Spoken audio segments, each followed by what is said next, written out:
नमस्कार मित्रों, मैं शिवेश प्रताप आज आप सभी के बीच एक बार फिर उपस्थित हुआ हूं और आज भी मैं एक बहुत ही ज्वलंत विषय के साथ आप सभी के बीच आया हूं। मित्रों, अभी हाल ही में हमने देखा कि जर्मनी में एक घटना हुई है कि वहां पर जो लोग फिलिस्तीन के सपोर्ट में अपनी बातें कह रहे थे, तो जर्मनी की सरकार ने उन लोगों को एक अल्टीमेटम देते हुए कहा है कि ऐसा करना गैर कानूनी है और यदि कोई भी शरणार्थी जो जर्मनी का नागरिक बन चुका है और वह भी फिलिस्तीन का समर्थन करेगा या उसके लिए सोशल मीडिया पर कोई भी ऐसा पोस्ट डालेगा फिलिस्तीन के समर्थन में, तो उसकी नागरिकता को रद्द कर दिया जाएगा और उसके ऊपर कानूनी कार्यवाही की जाएगी। अब यदि आप भारत के परिप्रेक्ष्य में जर्मनी के पिछले रिकॉर्ड को देखें, तो जर्मनी भारत को लगातार आलोचना करता आया है अभिव्यक्ति की स्वतंत्रता पर कि भारत को अब में अभिव्यक्ति की स्वतंत्रता नहीं है, और इस तरह की बहुत सारी चीजें जो है जर्मनी लगातार मुखर रहता है भारत की आलोचना में। और जबकि अपने यहाँ जब अभिव्यक्ति की स्वतंत्रता की बात आती है तो वहां पर अब नागरिकता रद्द करना इतना कठोर प्रावधान कर दिया गया है अगर आप फिलिस्तीन के समर्थन की बात करते हैं। तो मित्रों, किसी भी देश का समर्थन या विरोध एक अलग विषय है, लेकिन अगर हम अभिव्यक्ति की स्वतंत्रता के परिप्रेक्ष्य में इसको देखते हैं तो हम क्या पाते हैं कि जो पश्चिमी देश है, पश्चिमी विश्व है, वह अभिव्यक्ति की स्वतंत्रता नामक एक टूल को फिफ्थ जनरेशन वॉरफेयर का एक बहुत ही अहम अंग मानता है और भारत जैसे देशों को अस्थिर करने का यह एक बहुत ही इफेक्टिव पश्चिमी हथियार बन चुका है। और मित्रों, आज मैं इसी विषय पर गंभीरता से विस्तार से चर्चा करूंगा कि किस प्रकार से ये अभिव्यक्ति की स्वतंत्रता का मिसयूज किया जा रहा है, इसकी दुहाई देकर मिसयूज किया जा रहा है। तो दोस्तों, अभिव्यक्ति की स्वतंत्रता को अक्सर हम देखते हैं कि वह लोकतांत्रिक शासन, व्यक्तिगत स्वायत्तता और सामाजिक प्रगति के साथ जोड़ा जाता है। हालांकि 21वीं सदी के जो एक कॉम्प्लेक्स जियोपॉलिटिकल परिदृश्य है, उसमें इस मौलिक अधिकार का उपयोग जो है शक्तिशाली देशों के द्वारा अन्य देशों को प्रभावित करने, अस्थिर करने के साधन के रूप में भी किया जा रहा है। और इसलिए अभिव्यक्ति की स्वतंत्रता को पारदर्शी तरीके से हमको समझने की आवश्यकता है। प्रभावशाली देश यह जानते हैं कि आज का जो नाभिकीय शस्त्रों से भरा विश्व है, वह प्रत्यक्ष लड़ाई से अधिक प्रॉक्सी वॉर के लिए बेहतर है और तकनीकी का उपयोग इसका प्रभावी सहयोगी होगा।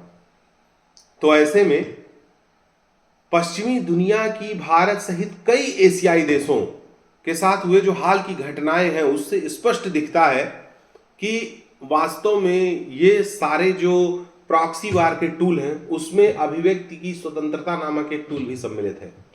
अक्सर लोकतांत्रिक मूल्यों और मानवाधिकारों को बढ़ावा देना, प्रगति और समानता जैसे प्रयासों के पीछे का तर्क बताया जाता है, परंतु इसके इतर अभिव्यक्ति की स्वतंत्रता का रणनीतिक उपयोग व्यापक जियोपॉलिटिकल जो पर्पजेज हैं उनकी पूर्ति के लिए किया जा रहा है। और यह हमें समझने की जरूरत है एक भारतीय के रूप में, जिसमें असंतोष को प्रोत्साहित करना, जैसे ये जो बड़े विश्व हैं, प्रभावशाली जो विश्व के देश हैं, ये क्या करते हैं कि इसके द्वारा अपने जो जियोपॉलिटिकल हित हैं उसको साधने के लिए वो जो है किसी भी देश में वहां के डिससेटिस्फैक्शन को मोटिवेट करेंगे, उनके जो जो सरकार विरोधी स्थितियां हैं उसको कमजोर है सरकार जहां पर, वहां पर सरकार विरोधी स्थितियों को मजबूत करेंगे।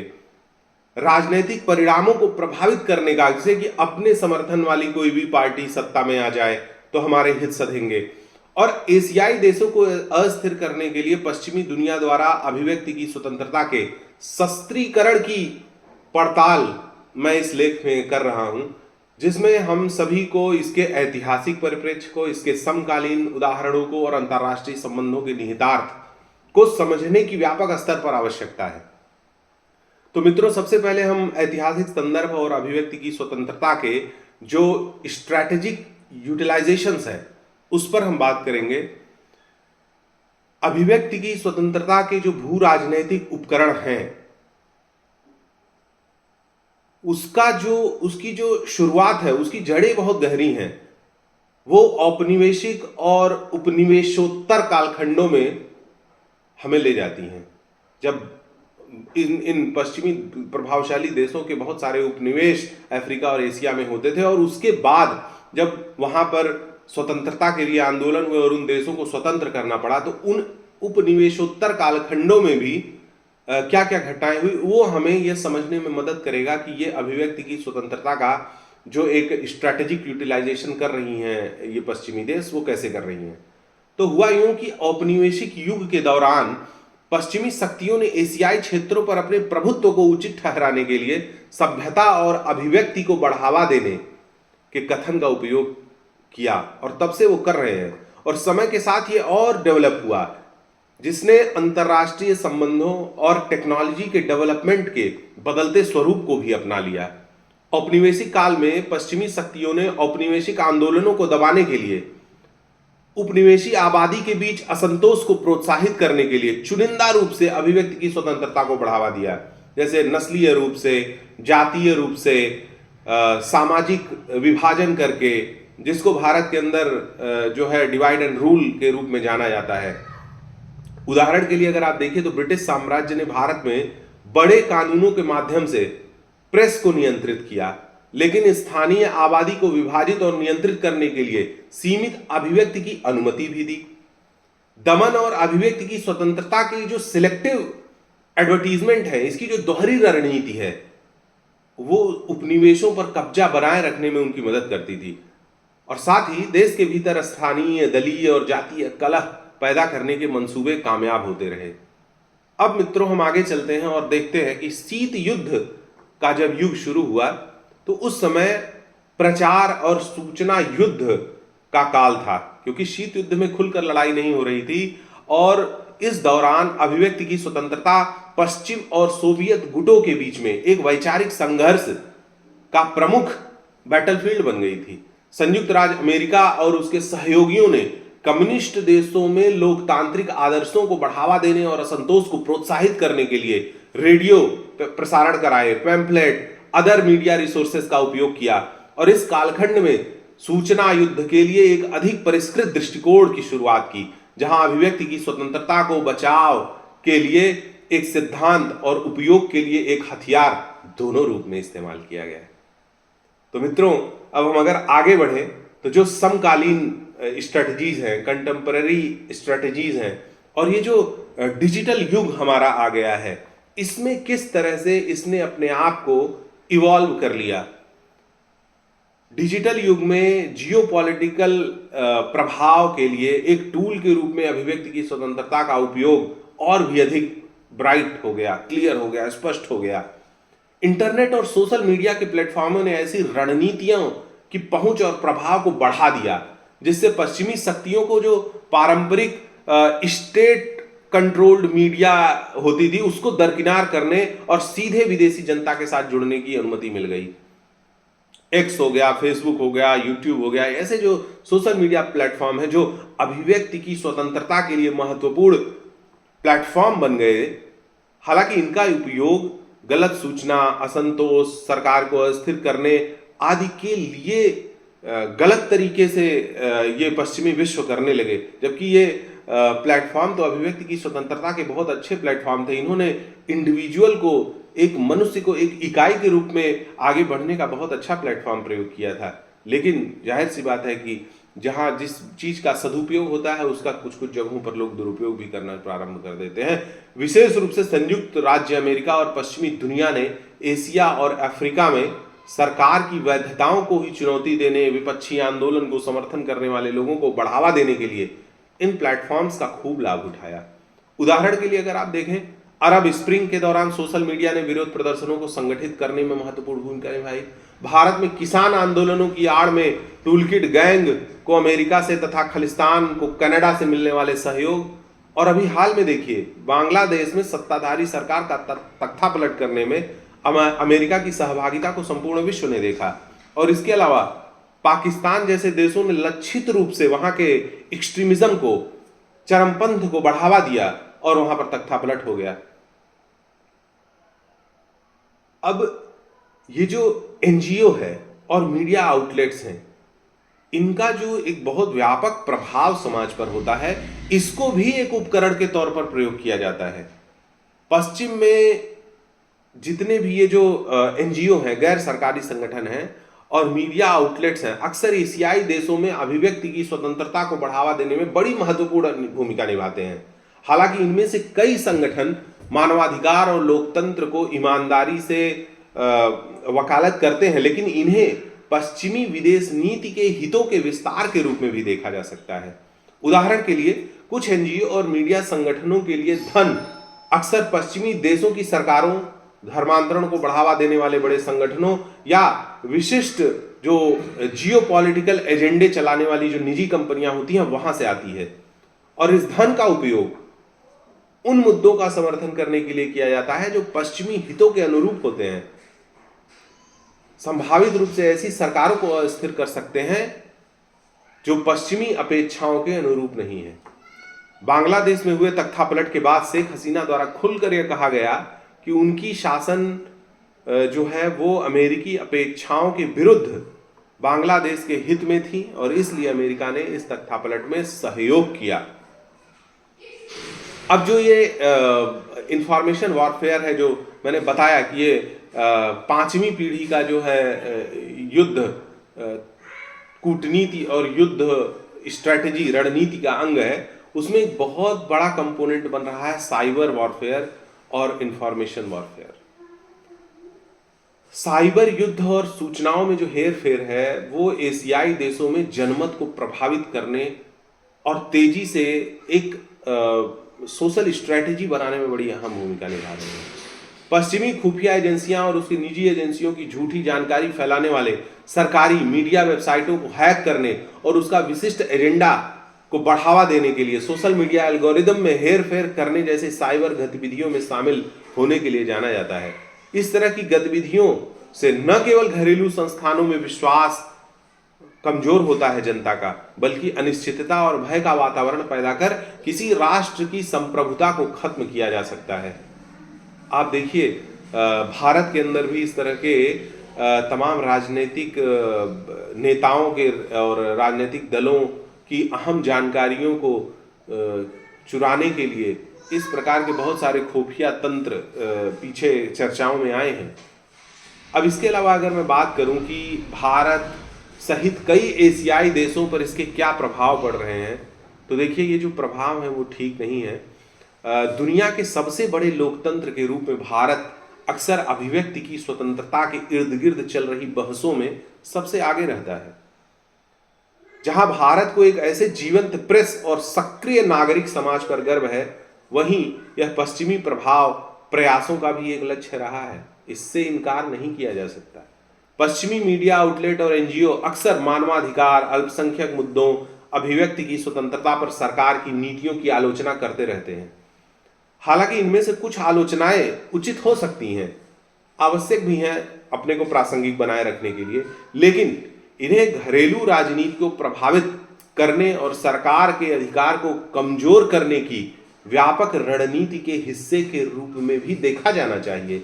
उदाहरण के लिए हाल ही में हुए किसान विरोधी आंदोलन के महत्वपूर्ण विषय देखिए कि इसने अंतर्राष्ट्रीय ध्यान आकर्षित किया। तमाम अंतर्राष्ट्रीय लोगों ने बेवजह टिप्पणियां की, जिससे देश में इस असंतोष को बढ़ावा देने में और एक तरह से समाज को अस्थिर करने, भ्रम की स्थिति फैलाने में बहुत विशेष प्रयास इनके द्वारा, टूलकिट गैंग के द्वारा किया गया।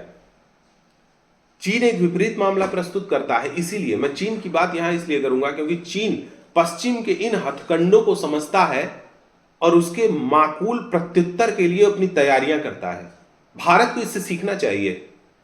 जहां सरकार ने स्वतंत्रता की बाहरी प्रभावों के खिलाफ अधिक आक्रामक रुख अपनाया है, उसने ग्रेट फायरवॉल और कड़े इंटरनेट नियमों के माध्यम से चीन ने सूचना के प्रवाह को नियंत्रित किया और अपने राष्ट्रीय विमर्श में पश्चिमी हस्तक्षेप को नियंत्रित करने में प्रभावी रहा। हालांकि हांगकांग और सिंजियांग जैसे क्षेत्रों में अगर आप देखें, लोकतंत्र समर्थक आंदोलनों के लिए पश्चिमी मीडिया की कवरेज, विशेष रुचि और समर्थन को चीनी सरकार द्वारा क्षेत्रों को अस्थिर करने और उनकी संप्रभुता को चुनौती देने जैसे प्रयास माने जा सकते हैं। बिल्कुल पश्चिमी विश्व ने ऐसा किया हांगकांग और सिंजियांग में।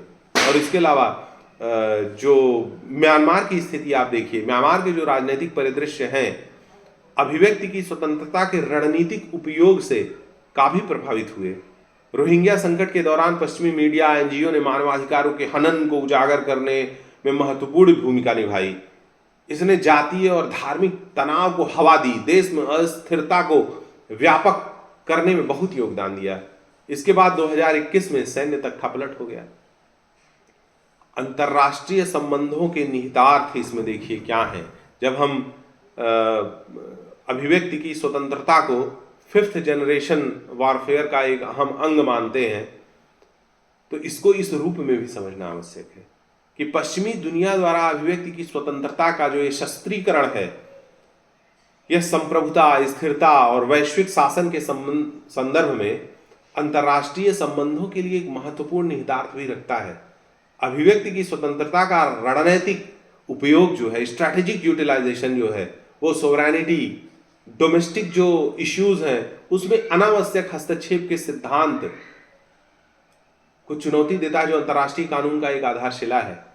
मानवाधिकारों और लोकतंत्र को बढ़ावा देना एक वैध लक्ष्य है, अच्छी बात है, लेकिन इसे राष्ट्रीय संप्रभुता के प्रति सम्मान और राज्यों को अपनी राजनीतिक प्रणालियों को निर्धारित करने के अधिकार के खिलाफ संतुलित होना चाहिए। यह भी हमें तय करने की आवश्यकता है। ऐसा नहीं है कि हम सिर्फ मानवाधिकार और लोकतंत्र की दुहाई देकर किसी समाज विशेष में लोकतांत्रिक तरीके से चुनी गई सरकारों को भी अपने हित के लिए अस्थिर करना शुरू कर दें। तो अभिव्यक्ति की स्वतंत्रता का उपयोग हस्तक्षेप के साधन के रूप में करने की धारणा अंतर्राष्ट्रीय संबंधों में जो एक विश्वास और सहयोग की भावना होती है देशों के बीच में, उसको बहुत नुकसान पहुंचा सकती है। अभिव्यक्ति की स्वतंत्रता का शस्त्रीकरण देशों के भीतर और देशों के बीच पोलराइजेशन को बढ़ा रहा है, और वो इस समय हम देख रहे हैं जियोपॉलिटिक्स में। जब पश्चिमी देशों का कुछ एजेंडा को इस तरह से बढ़ावा देते हैं या किसी देश के विपक्षी आंदोलनों का समर्थन करते हैं, तो वे आबादी के एक बड़े हिस्से को अलग थलग करने का कुचक्र कर रहे होते हैं, और इस तरह से विश्वास का यह क्षय राजनीतिक संबंधों और वैश्विक स्थिरता के लिए दीर्घकालिक परिणाम ला सकता है। अभिव्यक्ति की स्वतंत्रता में हेरफेर से वैश्विक शासन और बहुपक्षवाद को भी चुनौतियों का सामना करना पड़ता है। जैसे जैसे देश अभिव्यक्ति की स्वतंत्रता को सुरक्षा के दृष्टिकोण से देखने लगते हैं, तो साइबर सुरक्षा, इंटरनेट एडमिनिस्ट्रेशन, मानवाधिकार जैसे मुद्दों पर अंतर्राष्ट्रीय सहयोग कठिन हो जा रहा है।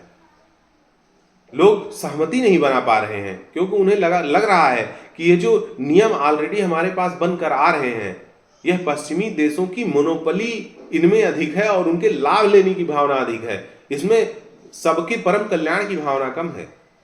डिजिटल जो एक सत्तावाद का उदय हुआ विश्व में कि जो डिजिटली ज्यादा एडवांस है वही पूरे देश, पूरी दुनिया को डोमिनेट करेगा, जहां कई कथित देश बाहरी खतरों का मुकाबला करने के लिए प्रतिबंधों का उपाय अपना रहे हैं।